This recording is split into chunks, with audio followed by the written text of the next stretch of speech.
le joueur le plus drôle que tu as côtoyé? Oui, ça, c'est une question difficile parce que j'ai connu beaucoup de coéquipiers. Ouais. Si je retrace, allez, je vais dire avec la Belgique, parce que j'ai énormément de souvenirs et on s'est connus pendant plus de 10 ans.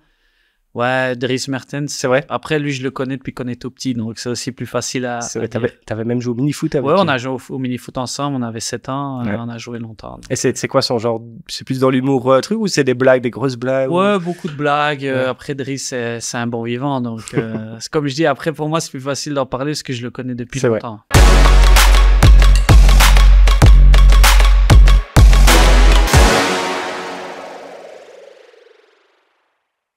Kevin Mirallas, c'est 18 ans de carrière, c'est 613 matchs professionnels, 117 buts marqués. Les assists, il y en a près de 70 aussi, j'ai vu. Et donc, c'est des buts en France avec Lille et Saint-Etienne, c'est des buts en Grèce avec l'Olympiakos. Olympiakos, où tu as été aussi meilleur buteur, meilleur joueur de la saison et même meilleur joueur des 20 dernières saisons de l'Olympiakos élu par les supporters. C'est aussi des buts en Angleterre avec Everton, évidemment, on s'en rappelle, des buts en Italie avec la Fiorentina, en Belgique avec l'Antwerp, et la fin de carrière en Turquie, à Chypre et au Portugal, avec là encore aussi des buts, jusqu'à même l'année passée où tu as pris ta retraite avant de te lancer dans une carrière de directeur sportif notamment. Et Kevin Mirallas aussi, on s'en souvient beaucoup avec les supporters, 60 caps et 10 buts pour les Diables Rouges et le tournoi à la Coupe du Monde au Brésil. Bonjour Kevin. Bonjour Christophe. Joli palmarès quand même, non? Joli, quand on regarde comme ça dans le rétro. C'est vrai, comme ça, quand on regarde derrière, c'est vrai que quand on fait sa carrière, on s'en rend pas toujours compte des chiffres et tout ça. Surtout que moi, j'ai jamais vraiment trop regardé à tout ça. Mais ça fait toujours plaisir. On va un peu justement retracer cette carrière à travers quelques questions. On va d'abord commencer par un adversaire, le joueur le plus fort que tu as affronté dans ta carrière. Moi, je pense que c'est Patrice Evra. C'est vrai? Pourquoi? En fait, j'étais jeune, j'avais 17 ans quand on a joué contre Monaco avec Lille. Je suis rentré sur le côté droit. Et à ce moment-là, c'était juste 1 ou 2 mois avant qu'il signe à United. Ouais. Donc, il était au top de sa forme et moi, j'étais encore jeune. Et pour moi, ça a été un des adversaires avec qui je me rappelle où j'avais vraiment eu dur. Et quoi, c'est pas passé quoi? C'est un mur ou... Bah, c'était dur, il faisait que monter. Ouais, défensivement, il était fort. Franchement, je m'en rappelle. C'était une des fois où j'ai dit, purée, je pensais pas qu'un jour il pouvait être aussi dur à passer. Et après, je l'ai retrouvé quelques années après à Manchester et ça a été un peu plus facile parce que moi, j'étais dans la force de l'âge et lui un peu moins. Donc, voilà. Ça tourne évidemment. L'équipier le plus fort que tu as eu dans toute ta carrière? L'équipier le plus fort, intrinsèquement, je pense c'est Eden. Ouais. Si je dois être totalement honnête et transparent, je pense que c'est lui. Ouais. Et en plus, tu l'as connu toi aussi. On parlait de jeunesse, tu l'as connu. Je l'ai connu jeune, je l'ai connu à Leeds, je l'ai connu en équipe nationale. Donc, on va dire c'est que aussi, je l'ai connu pendant de longues années. Donc, je peux vraiment dire. Et lui aussi, vraiment injouable à son prime. Bah, quand il voulait vraiment, c'est ce que je dis. Souvent, on me demande un peu les questions avec la Belgique. Ouais, est-ce que c'est lequel? Et souvent, il y a des comparaisons avec Kevin De Bruyne et tout ça. Mais j'explique toujours aux gens, c'est 2 joueurs totalement différents dans leur style. Et je dis, il y a un joueur qui a besoin d'un collectif et un autre qui peut jouer tout seul. Oui, Dan, c'est un soliste incroyable. Le plus beau but de ta carrière? Le plus beau but? Sur les donc 117. J'ai envie de dire le premier. Ah oui? Parce que c'est le premier. C'est mon premier match en championnat. C'est un match qui qualifie l'équipe en Champions League. C'est un beau but contre Paris, donc pour moi c'est le plus beau parce que c'est le premier. C'est le plus symbolique, ouais, voilà. Vraiment. Parce que j'ai vu que tu as été élu dans mon goal du mois avec Everton. Ouais, c'était un but très collectif. C'était un but qui valait pour son collectif. J'ai mis des beaux buts, je pense, durant ma carrière. Sur 117, il y en a quand même quelques-uns qui devaient être beaux, mais celui-là est symbolique parce que c'est le premier et même en y repensant, ça reste des petits frissons. Ouais. En parlant d'émotion, dans un autre style, le joueur le plus drôle que tu as côtoyé? Ça, c'est une question difficile parce que j'ai connu beaucoup de coéquipiers. Si je retrace, allez, je vais dire avec la Belgique parce que j'ai énormément de souvenirs et on s'est connus pendant plus de 10 ans. Ouais, Dries Mertens. C'est vrai. Après, lui, je le connais depuis qu'on est tout petit, donc c'est aussi plus facile à. C'est vrai, t'avais même joué au mini-foot avec. Ouais, on a joué au mini-foot ensemble, on avait 7 ans, on a joué longtemps. Donc. Et c'est quoi son genre? C'est plus dans l'humour truc ou c'est des blagues, des grosses blagues? Ouais, beaucoup de blagues. Après, Dries, c'est un bon vivant, donc c'est comme je dis, après, pour moi, c'est plus facile d'en parler parce que je le connais depuis longtemps. Le joueur le plus fou que tu as connu dans ta carrière? Fou?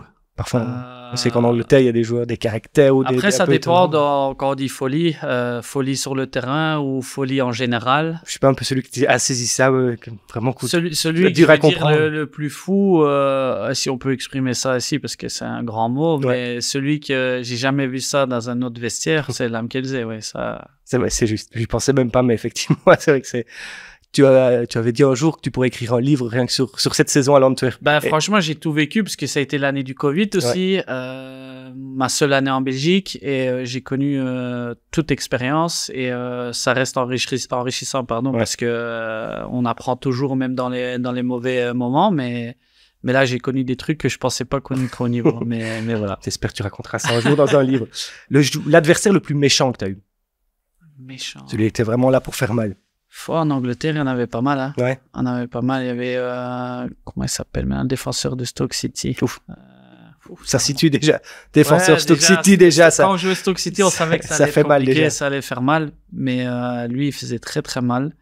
Et lui, c'était limite pour faire mal, pour sortir que jouer le ballon. Donc, voilà, il y a quelques joueurs qui sont un peu, on va dire, crapuleux, mais ça fait partie du job. On le sait avant ça. On le sait avant. Après, il y en a, ils le savent pas. Surtout quand on arrive en Angleterre. Dès que tu as un joueur un peu qui fait des dribbles et qui va vite, généralement, tu reçois un tacle pour dire ici, fais attention parce que t'en passes un, deux, mais la troisième lame. Et il y a souvent le welcome qui arrive quand tu arrives à l'entraînement aussi de bienvenue, un beau petit tacle. T'as eu qui avec Everton qui t'a fait ça? Moi, j'ai eu ça avec Sylvain Distin, francophone, mais lui, il avait fait exprès. Il me l'avait dit après. Parce que les Anglais voulaient pas me le faire et lui il a dit non, il y a droit, donc il va le recevoir, mais ça va, il avait été propre quand même. Parce que c'était un beau défenseur quand même. C'est un beau défenseur. L'équipier que tu as perdu de vue et que tu aimerais retrouver un jour, puisqu'on parlait de 18 ans de carrière, t'en as connu? Johan Cabaye. C'est vrai? Ouais. Et la vie fait que la vie a fait que voilà, on a choisi chacun une route aussi. Le fait on n'a plus joué ensemble depuis Lille, donc on s'est perdu de vue, mais c'est une personne qui j'aurais volontiers envie d'aller manger un bout avec lui et de retracer tout ce qu'on a vécu. Chouette gars et super joueur. Ouais, super milieu de terrain. Ouais. C'est vrai. Dans l'autre sens, est-ce qu'il y a un équipier vraiment, si on te disait tiens, il est dans la pièce à côté, tu dirais moi je vais peut-être même pas aller lui serrer la main? Non. Franchement, non, parce que je parlais plutôt de Lamkelze, même si il avait des folies un peu hors terrain. J'ai toujours dit sur terrain, il avait d'énormes qualités. Et au fond, c'est une personne attachante. Donc, non, j'ai pas d'anciens collègues ou coéquipiers que je voudrais même pas serrer. J'ai jamais eu de bagarre dans un vestiaire où tu t'es Si, j'ai déjà eu des bagarres. J'ai déjà frappé à l'entraînement. J'ai déjà eu ça, parce que dans une 18 ans de carrière, c'est normal. On peut pas tous s'aimer dans un vestiaire. C'est vrai. Mais j'ai pas un joueur où je lui dirais pas bonjour. T'imagines pas frapper quelqu'un? T'as l'air tout... Dans la vie de tous les jours, je suis assez calme, mais c'est vrai que sur un terrain, c'est un peu une autre personnalité qui rentre et je suis un peu impulsif, donc voilà. Le coach que t'as préféré dans ta carrière? Que j'ai préféré, Valverde. Ouais. Ça, c'est le coach où j'ai connu mes 2 plus belles années en temps de relation avec un coach. Ouais. Et comment il a réussi à trouver les mots, savoir comment me gérer. J'ai reconnu ça pendant 2-3 ans avec Martinez. Ouais. Ensuite, ça s'est dégradé, mais j'ai retrouvé ça avec lui. Le Martinez d'Everton, évidemment. Voilà. Ouais. Et même si, comme je dis, pas mal de gens me disent « Ouais, mais ça s'est mal passé », je dis « Il y a eu des bons moments. » Et au fond de moi, je sais que c'est quand même un très bon coach. Après, il faut savoir distinguer le coach et la personne humaine. Donc, ça, c'est 2 choses différentes. Justement, peut-être le coach avec qui ça n'est pas passé, tu avais du mal, toi, à bien cerner, à bien comprendre. Ronald Koeman. C'est vrai. J'ai fait 1 saison et demie avec lui. La première année, nickel, j'ai joué tous les matchs. Et la deuxième saison, ça allait plus. Parce que humainement, c'était catastrophique. C'est vrai. Et on voit un peu dans les passages où il va dans les clubs, ça reste jamais longtemps. Il n'y a qu'en équipe nationale où ça se passe bien. Parce il voit peut-être moins souvent ses joueurs. Moins souvent ses joueurs, mais on voit chez nous à Everton, ça avait explosé et au Barça, on a vu la même chose. Ouais, très dur ou quoi, très froid? Pas dur, mais froid. Ouais. Et puis le problème, c'est quand vous avez une discussion avec un joueur et du jour au lendemain, vous voulez le mettre de côté. Quand vous en avez besoin, c'est difficile d'aller le rechercher. Ouais. Donc, c'est ça aussi qu'il faut chaque fois aussi un entraîneur, je pense. C'est un métier très difficile. Ouais.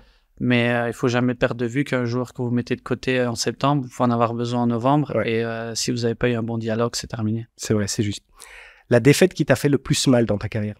Il y en a pas mal. Mais si je dois retracer une, vraiment, c'est Coupe du Monde au Brésil, l'Argentine. Ah ouais. Pourquoi? Pas sur le moment même, du tout.